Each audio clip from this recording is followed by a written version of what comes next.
ओम शांति। आज 22 मार्च 2021 की मुरली में बाबा ने कहा, मीठे बच्चे, बाप को ज्ञानी तो आत्मा बच्चे ही प्रिय है।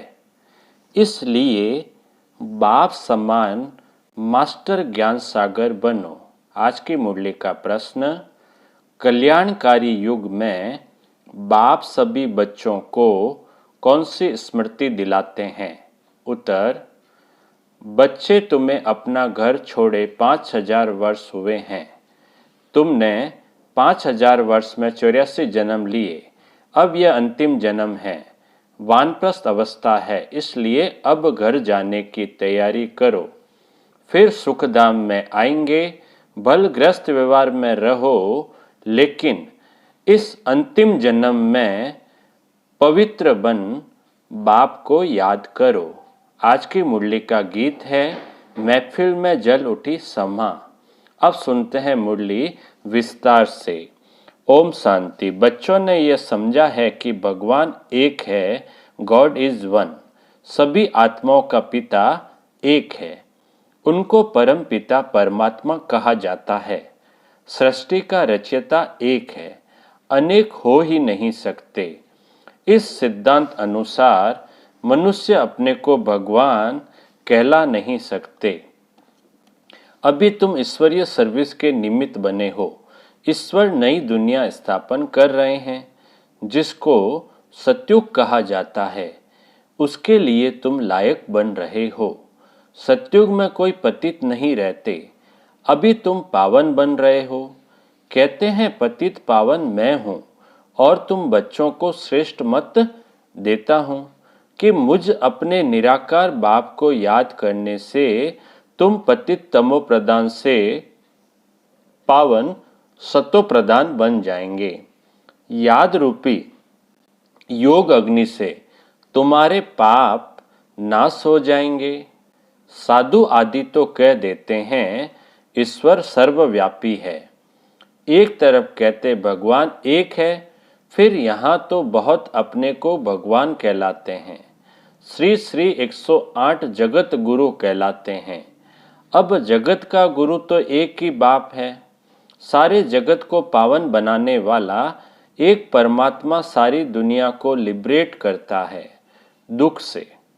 वही दुख हरता सुख करता है। मनुष्यों को यह नहीं कहा जा सकता है। यह भी तुम बच्चे समझते हो। यह है ही पतित दुनिया। सब पतित है।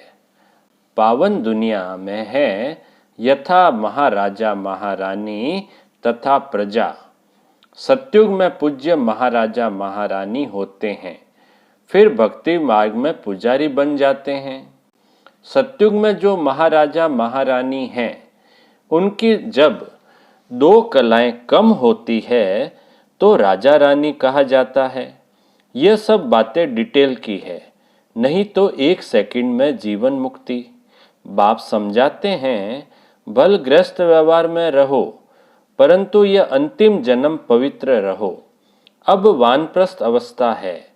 वानप्रस्थ व शांति धाम एक ही बात है। यहाँ आत्माएं ब्रह्म तत्व में रहती है, जिसको ब्रह्मांड कहते हैं। वास्तव में आत्माएं कोई अंडे मिसल नहीं है। आत्मा तो स्टार है। बाबा ने समझाया है, जो भी आत्माएं हैं इस ड्रामा में एक्टर्स है। जैसे एक्टर्स नाटक में ड्रेस बदलते हैं, भिन्न भिन्न पार्ट बजाते हैं, यह भी बेहद का नाटक है। आत्माएं इस सृष्टि पर 5 तत्वों के बने हुए शरीर में प्रवेश कर पार्ट बजाती है। शुरू से लेकर परमात्मा और ब्रह्मा, विष्णु, शंकर सब एक्टर्स हैं। नाटक में भिन्न भिन्न प्रकार की ड्रेस मिलती है पार्ट बजाने। घर में आत्माएं सब शरीर के बिगर रहती है। फिर जब 5 तत्वों का शरीर तैयार होता है, तब उनमें प्रवेश करती है। 84 शरीर मिलते हैं तो नाम भी इतने बदलते हैं। आत्मा का नाम एक है। अब शिव बाबा तो है ही पतित पावन। उनको अपना शरीर नहीं है, शरीर का आधार लेना पड़ता है। कहते हैं मेरा नाम शिव ही है, बल पुराने शरीर में आता हूँ। उनके शरीर का नाम अपना है, उनका व्यक्त नाम है, फिर अव्यक्ति नाम पड़ा है।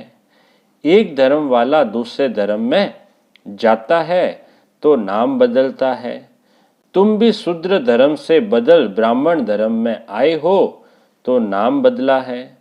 तुम लिखते हो शिव बाबा थ्रू ब्रह्मा।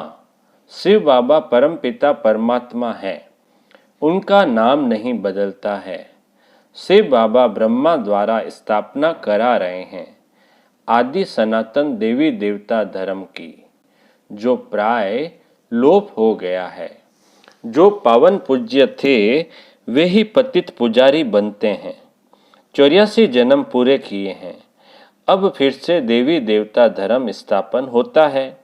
गाया हुआ है परम पिता परमात्मा आकर ब्रह्मा द्वारा फिर से स्थापना कराते हैं तो ब्राह्मण जरूर चाहिए।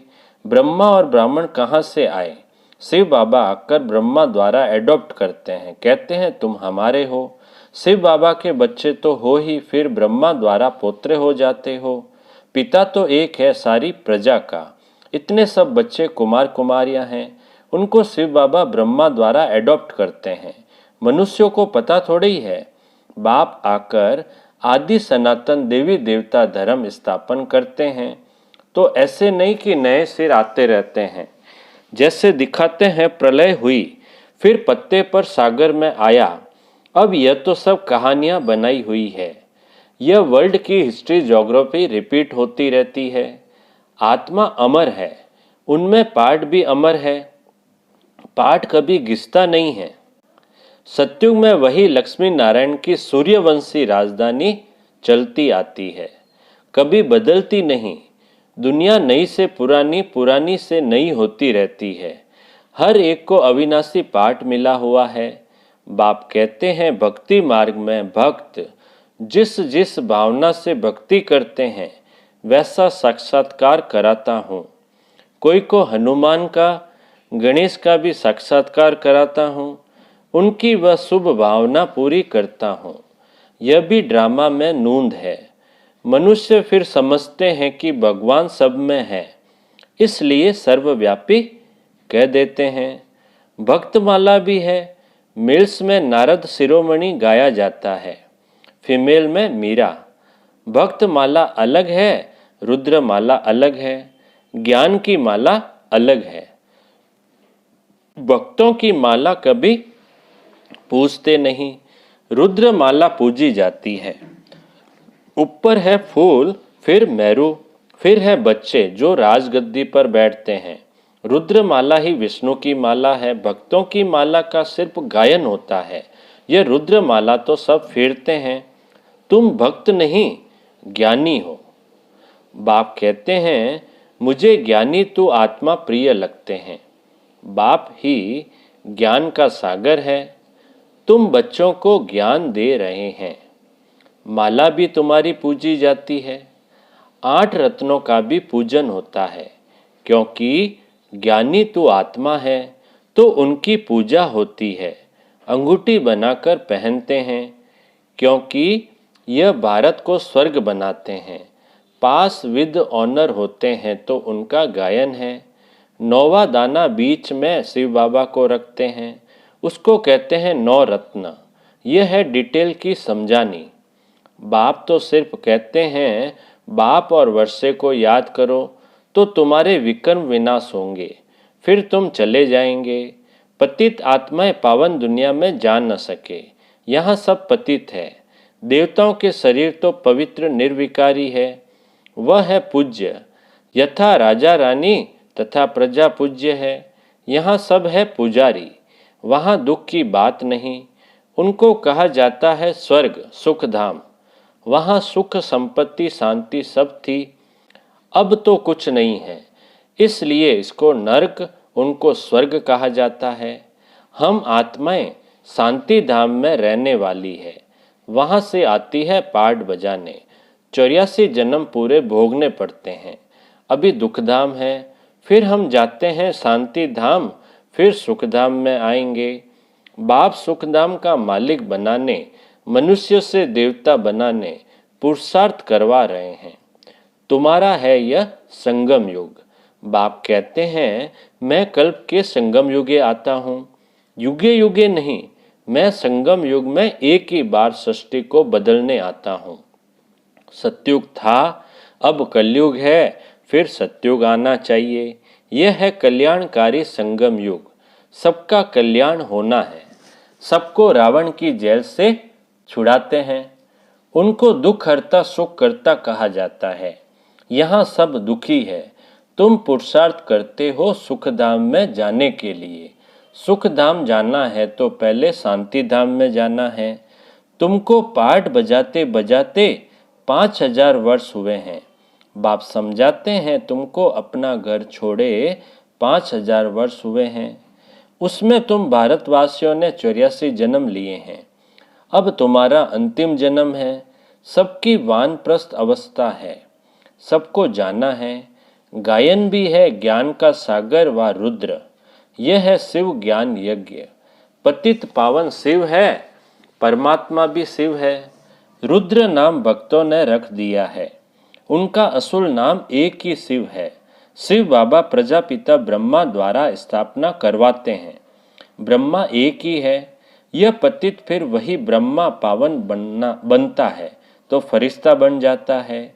जो सूक्ष्म वतन में दिखाते हैं वह दूसरा ब्रह्मा नहीं है। ब्रह्मा एक है। यह व्यक्त व अव्यक्त, यह संपूर्ण पावन हो जाएंगे तो सूक्ष्म वतन में देखेंगे। यहाँ हड्डी आदि होती नहीं। जिस आत्मा को शरीर नहीं मिलता है तो भटकती रहती है, उसको भूत कहते हैं। जब तक शरीर मिले तब तक भटकती है। कोई अच्छी होती है, कोई बुरी होती है। तो बाप हर एक बात की समझानी देते हैं। वह ज्ञान का सागर है तो जरूर समझाएंगे ना। 1 सेकंड में जीवन मुक्ति है। अल्फ और बे को याद करो तो सेकंड में जीवन मुक्ति का वर्षा मिलेगा। कितना सहज है। नाम ही है सहज राजयोग। वह समझते हैं भारत का योग यह था, परंतु वह सन्यासियों का हठ योग है। यह तो बिल्कुल ही सहज है। योग माना याद। उनका है हठ योग, यह है सहज। बाप कहते हैं मुझे इस प्रकार याद करो। कोई लॉकेट आदि लगाने की दरकार नहीं है। तुम तो बच्चे हो बाप के। बाप को सिर्फ याद करो। तुम यहाँ पाठ बजाने आए हो। अब सबको वापस घर जाना है, फिर वही पाठ बजाना है। भारतवासी ही सूर्यवंशी, चंद्रवंशी, वैश्यवंशी, शूद्रवंशी बनते हैं। इस बीच में और धर्म वाले भी आते हैं। 84 जन्म तुम लेते हो, फिर तुमको ही नंबर 1 में जाना है।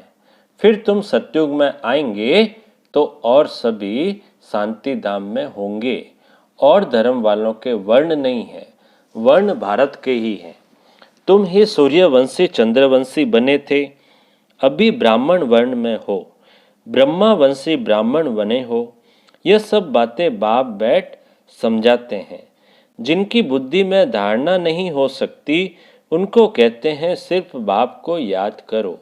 जैसे बाप को जानने से बच्चे को मालूम पड़ जाता है यह मिल्कियत है। बच्ची को तो वर्षा नहीं मिलता है। यहाँ तुम सब शिव बाबा के बच्चे हो, सबका हक है। मेल अथवा फीमेल सबका हक है। सबको सिखाना है शिव बाबा को याद करो। जितना याद करेंगे उतना विकर्म विनाश होंगे, पतित से पावन बनेंगे। आत्मा में जो खाद पड़ी है वह निकले कैसे? बाप कहते हैं योग से ही तुम्हारी खाद खत्म हो जाएगी। यह पतित शरीर तो यहाँ छोड़ना है। आत्मा पवित्र बन जाएगी जब मच्छरों सदृश्य जाएंगे। बुद्धि भी कहती है सतयुग में बहुत थोड़े रहते हैं। इस विनाश में कितने मनुष्य मरेंगे, बाकी थोड़े जाकर रहेंगे। राजाएं तो थोड़े रहेंगे, बाकी 9 लाख प्रजा सतयुग में रहती है। इस पर गाते भी हैं ना, 9 लाख तारे यानी प्रजा। झाड़ पहले छोटा होता है, फिर वृद्धि को पाता है। अभी तो कितनी आत्माएं हैं। बाप आते हैं, सबका गाइड बन ले जाते हैं। अच्छा अच्छा, बाप दादा बोले मीठे मीठे सिकिलदे बच्चों प्रति माता पिता बाप दादा का याद प्यार और गुड मॉर्निंग। रूहानी बाप की रूहानी बच्चों को नमस्ते। हम रूहानी बच्चों की रूहानी बाप दादा को याद प्यार गुड मॉर्निंग और नमस्ते नमस्ते नमस्ते सदा रहेंगे। हंसते हंसते बन जाएंगे फरिश्ते। वाह बाबा वाह, वाह मेरा भाग्य। अब पूरी मुरली में से धारणा के लिए जो मुख्य सार है, पहला पॉइंट, योग अग्नि से विकर्मों की खाद को भस्म कर पावन बनना है। अब वानप्रस्थ अवस्था है, इसलिए वापस घर जाने के लिए संपूर्ण सतोप्रधान बनना है। दूसरा पॉइंट है धारणा का, इस कल्याणकारी युग में बाप समान दुख हरता सुख करता बनना है। अब मीठे बाबा का मीठा वरदान है, साधारणता को समाप्त कर महानता का अनुभव करने वाले श्रेष्ठ पुरुषार्थी भव। साधारणता को समाप्त कर महानता का अनुभव करने वाले श्रेष्ठ पुरुषार्थी भव। विस्तार है, जो श्रेष्ठ पुरुषार्थी बच्चे हैं उनका हर संकल्प महान होगा, क्योंकि उनके हर संकल्प श्वास में स्वतः बाप की याद होगी। जैसे भक्ति में कहते हैं, अनहद शब्द सुनाई दे, अजपा जाप चलता रहे, ऐसा पुरुषार्थ निरंतर हो, इसको कहा जाता है श्रेष्ठ पुरुषार्थ। याद करना नहीं, स्वतः याद आता रहे, तब साधारणता खत्म होती जाएगी और महानता आती जाएगी। यही है आगे बढ़ने की निशानी। स्लोगन है, मनन शक्ति द्वारा सागर के तले में जाने वाले ही रत्नों के अधिकारी बनते हैं। मनन शक्ति द्वारा सागर के तले में जाने वाले ही रत्नों के अधिकारी बनते हैं। अच्छा, ओम शांति।